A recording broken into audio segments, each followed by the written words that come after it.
Hello and welcome to this week's YouTube tutorial. We're painting this super cute bird with some loose flowers. As you can see, there's some really fun watermarks and just detail with these loose florals and bird that I'm going to teach you how to do. So without further ado, let's get going. First thing we're going to do is draw out our bird. And I know the animals are super intimidating, at least they are for me. So if you are a little nervous about this, I promise we're breaking it into super simple steps. So first thing I'm doing is I have a little oval that's gonna be kind of the shape of the head, and then straight underneath, maybe like a ½ inch underneath, I'm doing a bigger circle or oval, and I'm lining it up kind of parallel to each other on the left side, and then it goes a little further out on the right, and then I'm connecting those ovals from the side of each circle and kind of rounding it out. So once you have that, you bring down your little tail and it comes from the right side of your oval. And then once you have that, you can erase your circles, and that kind of gives you your bird's shape. So you can like add in your shoulder of the wing, and then right about in the middle of your head you're going to have the beak, and then straight to the side of it is your eye.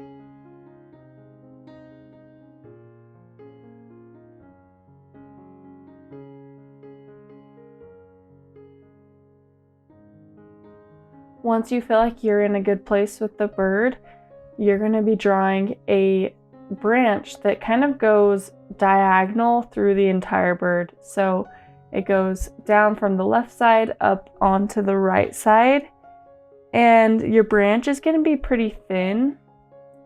And I'm sorry if you can't see this super awesome. I'm drawing really light because with watercolor, if you paint over your lines, it's almost impossible to erase them. So that's why I draw fairly light. But my branch is pretty thin, and then I'm coming on and I'm doing the little toes to my bird. Toes, that's not the right word. Talons? Is that what toes are for birds? Anyways, so you do those, and I have the toes a little bit underneath the bird, and then the other set is kind of right maybe an inch above. We are about done with the drawing section. I'm not doing any details for the flowers because they're going to be loose and we're just kind of dropping in colors everywhere, so I'm not doing any shapes.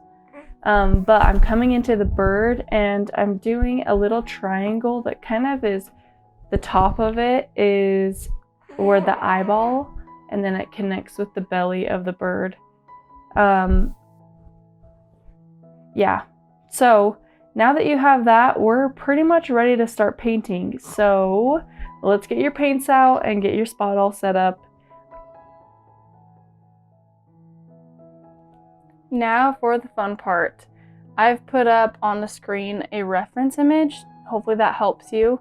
But the first thing that we're going to do is put a really light layer of water on the belly of the bird. And then I have mixed together a yellow, and I've diluted it quite a bit with water. The reason that I'm doing that is because I don't want my yellow to be super vibrant. So I'm just dropping it into the water on the page, and it kind of just lets it go gradually, and it'll help you to have a little bit easier of a time blending. So we do that, and then we're gonna mix together a brown, and we're gonna drop it into the bottom shaded area of the bird. So I have it, as you can see on the reference image, I have it on the bottom part by the feet and then right underneath the wing. While it's still wet, you can come in with a really clean brush and just kind of blend those colors together so there's no harsh lines.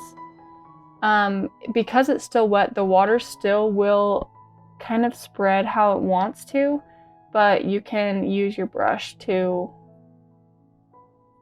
have a little bit more control.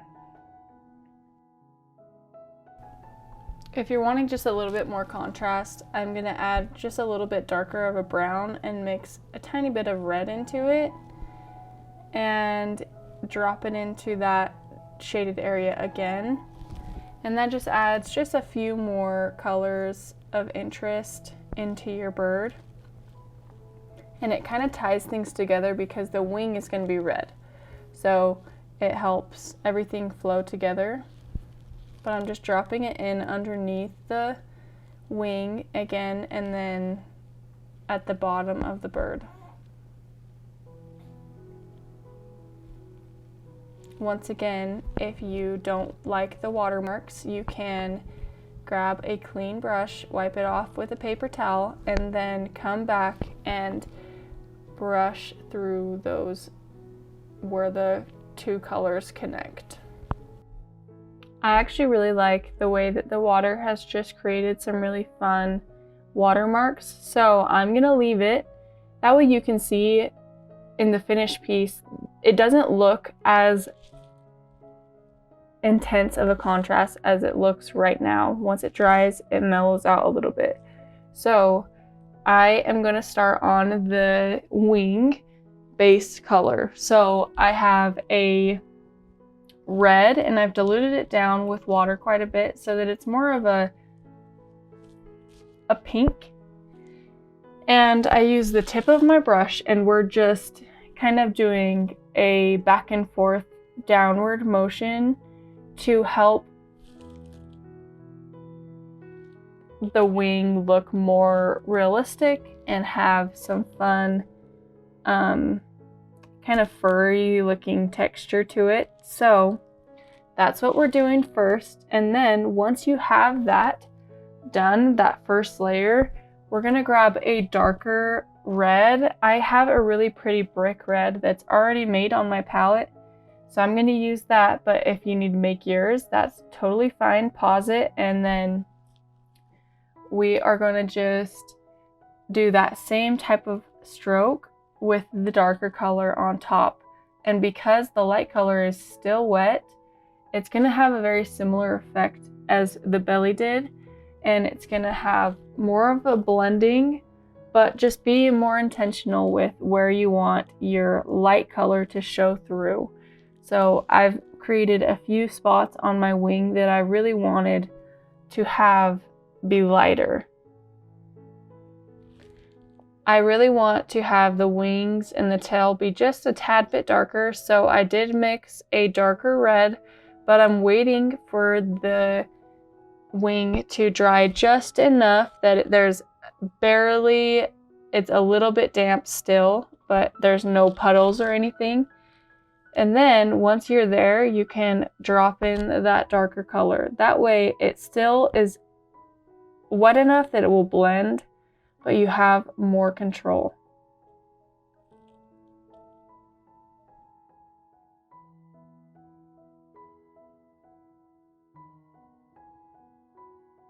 If you are wanting to use the same colors that you just mixed for the tail, you can go ahead and do that right now. I don't know why, but for whatever reason, I chose to do the head first. So you can go same as me or do the tail, whatever you choose to do, totally fine. But I've mixed a black and a little bit of purple in, and then I'm just coming up around the head of the bird, and I'm leaving the beak and the eye white. I'm not doing anything. I'm trying to stay out of those areas, as well as that middle area that we lined out for the light area of the head.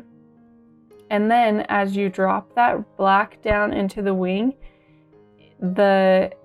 is still a little bit wet, so it will mix together, and that's okay. It kind of just adds a little bit of unity between the two areas.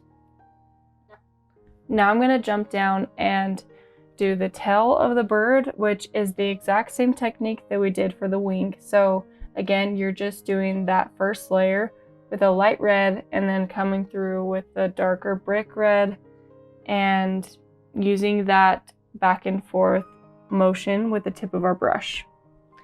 If you are wanting just a little bit more detail with your wing and tail, this is a good time now that that upper part of the wing is pretty much dry. You can come in with that same color of red, which is what I'm doing, or if you want to make it darker or lighter or whatever you want, just to add one more color on top of it. That's what I'm doing, as I'm coming through and just using the tip of my brush like we have been and adding just one more layer on top of what we already have. Okay, so as you can see, I've cleaned my palette off and mixed together 3 different pinks. I have more of a light pink, a middle ground vibrant pink, and one that has a more purple tone to it. So really, this is actually more simple than you'd think. Because they're so loose, you don't need to be so concerned with making this perfect flower. Really, all I'm doing is I have a few that have 5 petals, but a lot of them are just kind of randomly placed and they go along the branch that we have drawn out. So as you can see, that first flower that I did is 5 petals, and I'm leaving the middle white for now because we'll come in and add layers later. But we're using that first light color that we've mixed and just doing a bunch of random spots of flowers. Some of them will have 5 petals, some will have 4, some are just alone by themselves. As you can see below my below the tail of my bird, there's really no distinct flower there, it's just the color. So still looks really beautiful, but I'm coming in with that middle shade, and you can drop it in to the middle of the flower, or you can even add some petals that are just that middle shade of pink. So once you have that and you feel good about that base layer, you can come in with the darker shade of that purple pink that you mixed, and you can add it to your petals. You can do the same thing, make a few colors just by themselves, or once those are done, you can grab your very vibrant pink that you have and drop it into the middle, and that's going to be kind of the head or seeds of your flower. So super simple. It's going to come together really well, I promise. You can do this. And then once you're good there, we're going to move on to the next step. We are almost done. All we have left is the branch, which is going to be fast, the background, and then once we let that dry, we're going to come in and do the beak and the eyes and the little toes, the talons of the bird. All right, so now we are going to do the branch. So I'm just mixing brown, and because my brown is more orange toned, I'm going to add a little bit of blue to it so that it stands out from the bird's wing. Are you coming to say hi? I have my little toddler in here. What are we painting? Red bird. A red bird? What else? Flowers? Yeah. Oh, so pretty. Okay, so now it's really just simple. You're painting where you did that outline. What does a bird say?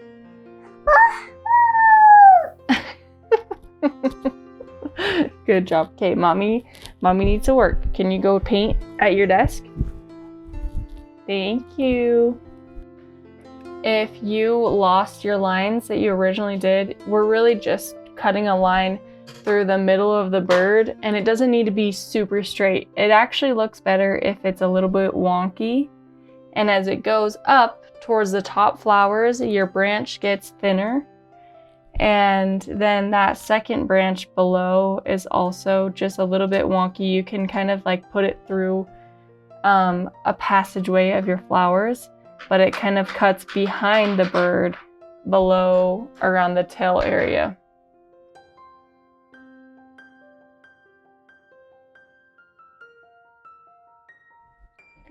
I'm gonna mix together a blue for the background. And as you can see, it takes me a minute to find a shade that I like. I had to add all these different colors, add some blue, some red, a little bit of green in there until I found one that I actually loved. So please know that your process might take a little bit longer. You might not be as familiar with color theory or whatever, but if you play around, you're gonna get more comfortable and you're gonna get more confident. So just know everyone starts somewhere, and you're gonna slowly get better and just feel that much more confident every single time you paint. So there's my little spill. Know you're doing great, and you're gonna start painting the background. I have a lot of water so that I can kind of just work really quickly and I don't have to make a new batch of this blue that I just took forever to make. So if I were you, I would really try to get as much water or pigment as you can so that you don't have to do that, because sometimes it's hard to get that same color, which is fine if you don't mind having a few different colors in your background. But you're just gonna be going along. Try really hard to not let that blue interfere with your bird, but it's okay if it kind of goes over the edges of your pink flowers, because pink and blue actually makes purple, so it actually creates some really fun, beautiful little areas in your flowers if it goes over top. As you can see, I went over mine a few times. So take your time, and then we're gonna let our painting dry completely before we put on our beak and our eyes and our toes, because we really don't want that black to blend in with our background and with our bird. So while that dries, I really just want to say thank you for being here. I have loved painting, and so it's really been fun to get to know some of you. So if you had a good day, leave me a comment. If you painted this and you enjoyed it, tell me. Yeah. If you did enjoy this, I do have a floral watercoloring book that you will love. So go ahead and look in the comments of this video. I have some links to a free watercolor theory, color theory guide and composition guide. And I will also link the watercoloring book, because it will make a really awesome Mother's Day gift or birthday gift or whatever it is when you're watching this. It's about Mother's Day now, so if you're watching it when it comes out, go grab your mom one of these books, because they will love it. She really will. So yeah, as you can see, my blue, I'm putting in a little bit more of a darker shade beneath the bird and in those lower flowers. And then we're gonna let it dry, and all you're doing with the beak is you're putting straight black, and you can leave a little bit of a shimmery white in the top of the beak and in the top of the eye, and then you're doing just little strokes for the toes. And as you can see, the leg kind of wraps around the branch, so it goes behind the branch, if you see that. Yeah, I think that's all for today. It really did turn out beautiful. I hope you've had a great day, and I will see you next time.